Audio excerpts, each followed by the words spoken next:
Morning class. बेटा आज हम पढ़ेंगे फणीश्वर नाथ रेणु की लिखी हुई कहानी। ये आपका चैप्टर 14 है। इसको हम आज शुरू कर रहे हैं। तो मैं आज आपको सिर्फ कहानी ही रीड करके बताऊंगी और आपको आज इसको भेजूंगी भी, तो आपको रीड करना है ये कहानी। और बाद में जब हम लोग इसको प्रॉपर जब मैं लिखवाऊंगी तब आपको इसके फणीश्वर नाथ रेणु को के बारे में जो महत्वपूर्ण बिंदु है वो पढ़ के और आपको लिखवाती भी जाऊंगी। अभी आज मैं आपको जो स्टोरी है उसके बारे में बता देती हूँ। फणीश्वर नाथ रेणु की लिखी हुई कहानी है ये। तो इस पार्ट की विधा है पार्ट 14। अभी हमने पार्ट 11 किया था। गद्य का पार्ट भी ले लिया हमने, पद्य का भी ले लिया, लेकिन अभी समय है हमारे पास क्लास के लिए, तो हम एक स्टोरी, जैसे आप लोगों से भी डिस्कस हुआ था कि स्टोरी अपन कर लेते हैं एक, तो हमको भी स्टोरी भी हो जाएगी और हमारा एक पार्ट भी हम इसमें कवर कर लेंगे। तो ये फणीश्वर नाथ रेणु की लिखी हुई, तो फणीश्वर नाथ रेणु को हम लिखेंगे और पढ़ेंगे बाद में। आज हम स्टोरी स्टार्ट करते हैं। तो मैं स्टोरी इसलिए आपको बता रही हूँ कि स्टोरी हमने इसलिए ली है क्योंकि जैसे बहुत आप लोगों को रीडिंग की कम प्रैक्टिस है, रीडिंग कम करते हो, हिंदी कम रीडिंग करते हो आप लोग। लेकिन अब ऐसा है बेटा कि हिंदी यदि आप रीड नहीं करोगे तो आप हिंदी को लिख नहीं पाओगे। अब जो क्वेश्चंस आएंगे, तो जैसे क्वेश्चन आते हैं जो जनरल आप 5 साल के जो पेपर पढ़ते हो उनमें, लेकिन अब ऐसा आएगा, जैसे ऐसा सुना है कि देखा भी गया है कि सिचुएशन बेस्ड क्वेश्चन भी आते हैं जो आपको दूसरे सब्जेक्ट्स में आते हैं। रीजनिंग के क्वेश्चन हिंदी में भी ऐसी सिचुएशन या ऐसी परिस्थितियां बताई जाएगी कि उसकी जगह आप होते तो क्या करते, या लेखक ने ऐसा क्यों कहा, परिस्थिति कैसी थी, और उसके विपरीत परिस्थिति हो जाएगी तो क्या होना चाहिए आंसर। ऐसे बहुत सारे क्वेश्चंस आजकल आते हैं। तो इसलिए मैं आपको रीडिंग के लिए प्रिपेयर करना चाहती हूँ। अभी तक यदि आप लोगों को रीडिंग की प्रैक्टिस नहीं है तो आप ऐसे जो पीडीएफ ओपन करके जो पीडीएफ आते हैं आपको, तो आप चैप्टर को यदि रीड करोगे तो आपको ओन वर्ड्स में लिखते भी आएगा। यदि आपका चैप्टर रीड किया हुआ है, 1-2 बार आप रीड करोगे तो आपको हर क्वेश्चन के आंसर आराम से वहाँ मिल जाएंगे। तो ये स्टोरी है और इसमें स्टोरी जैसे यहाँ पे दिया है, स्टोरी का नाम है पहलवान की ढोलक।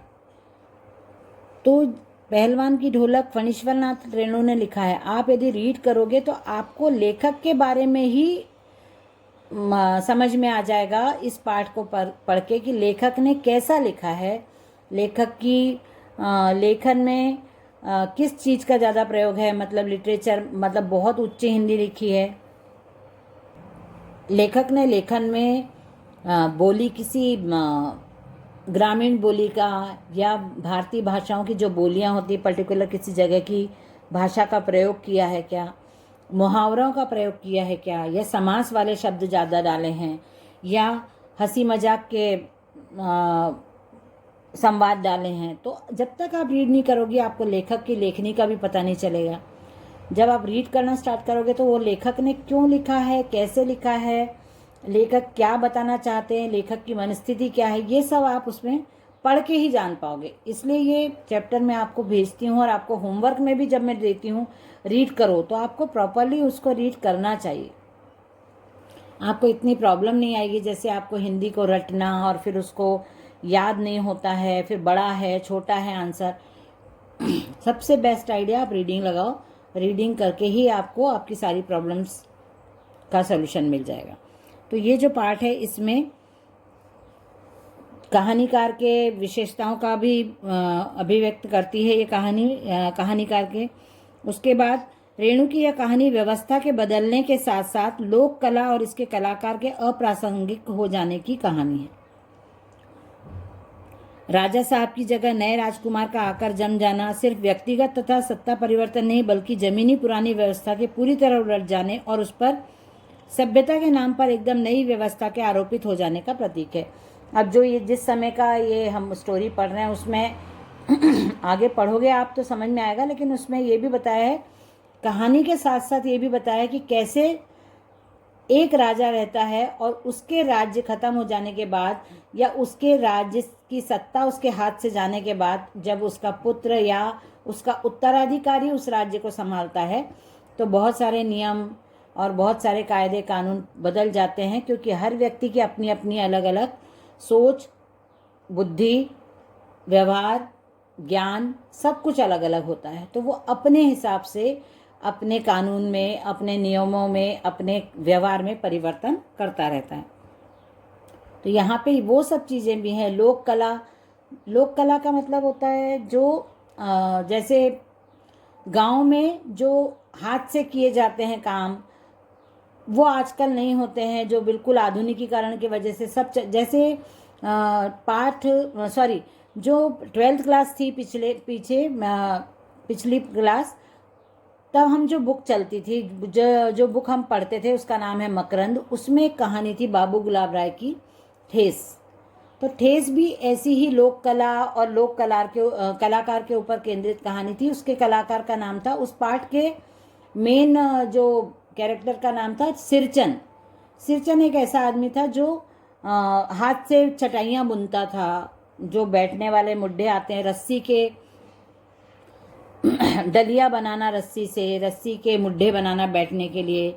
जैसे आप लोगों ने देखा होगा, खटिया रहती है, पलंग रहते हैं निवार के, वो बनाना, और चिक पर्दा बनाना, आसनी जैसा भगवान की पूजा करने के लिए जो हम रेशों के आसन बनते हैं, आपने देखा होगा बाजार में मिलते हैं, वो कुशा के आसन होते हैं। कुशा एक वो होता है, पेड़ की टहनियाँ और छाल निकाल के बनाए जाते हैं। और चिक जो होता है, उसको चिक को बोलते हैं पर्दा।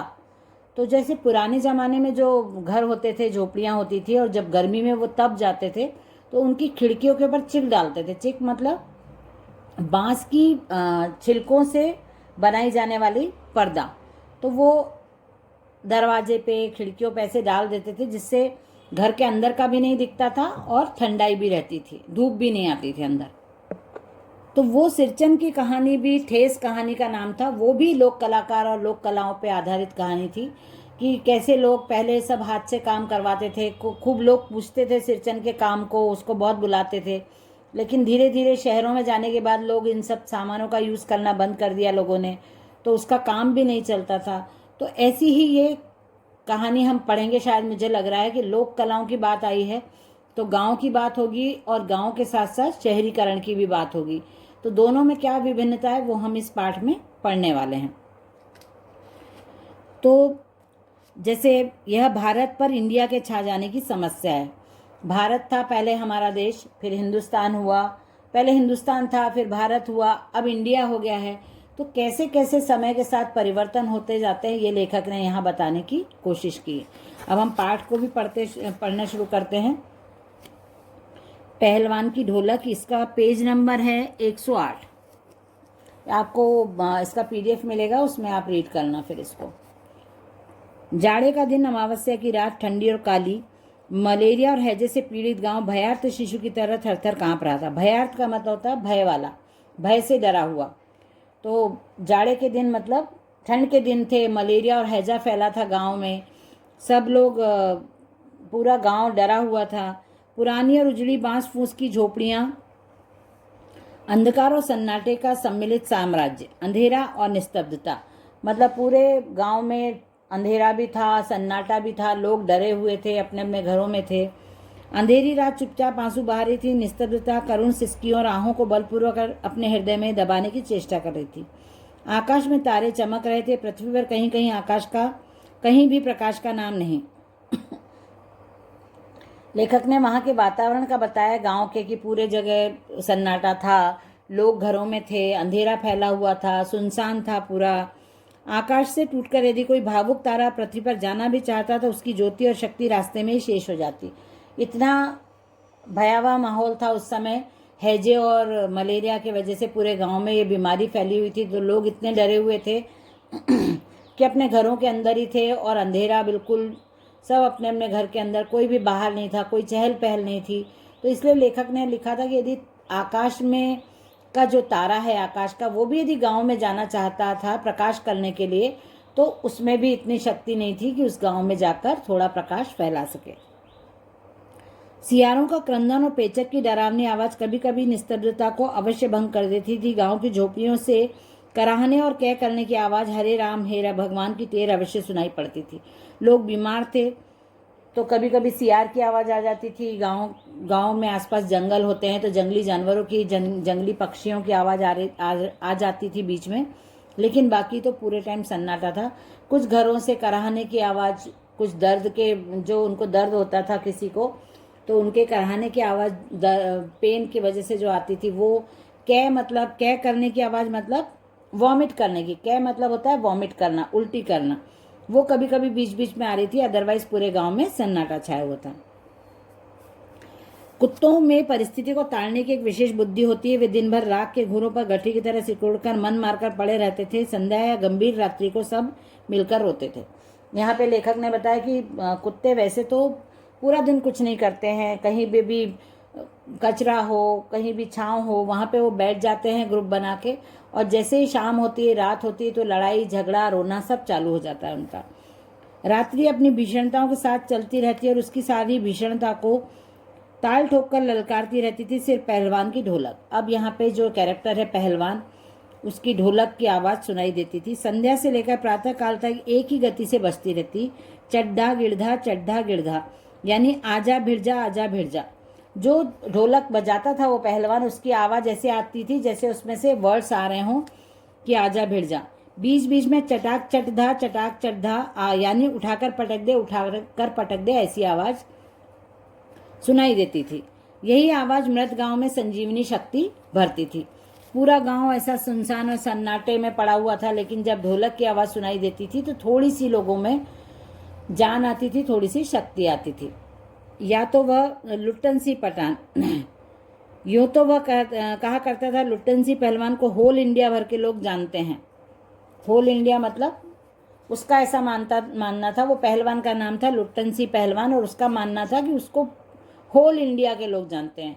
लेकिन होल इंडिया से उसका मतलब होता था शायद एक जिले की सीमा के बराबर ही हो। मतलब होल इंडिया मतलब वो पूरे जिले में जाना जाता था, इसलिए वो सबको होल इंडिया बताता था। लुट्टन के माता पिता उसे 9 वर्ष की उम्र में ही अनाथ बनाकर चल बसे। सौभाग्यवश शादी हो चुकी थी, वरना वह भी माँ बाप का अनुसरण करता। यहाँ पे ऐसा बताया कि लुट्टन जब 9 वर्ष का था तो उसके पहले ही उसका विवाह हो गया था। पहले बचपन में शादी कर दी जाती थी, तो इसलिए उसका विवाह तो हो चुका था, पर 9 वर्ष की आयु में उसके मम्मी पापा ख़त्म हो गए थे, तो इस वजह से वो अपने इन लॉज के साथ, मतलब अपनी जो सास हैं, अपनी जो वाइफ की मम्मी, उनके साथ ही रहता था। उन्होंने उसको पाला पोसा था। विधवा सास पाल पोस कर बड़ा किया। बचपन में वह गाय चराता, धारोष्ण दूध पीता और कसरत किया करता था। धारोष्ण का मतलब है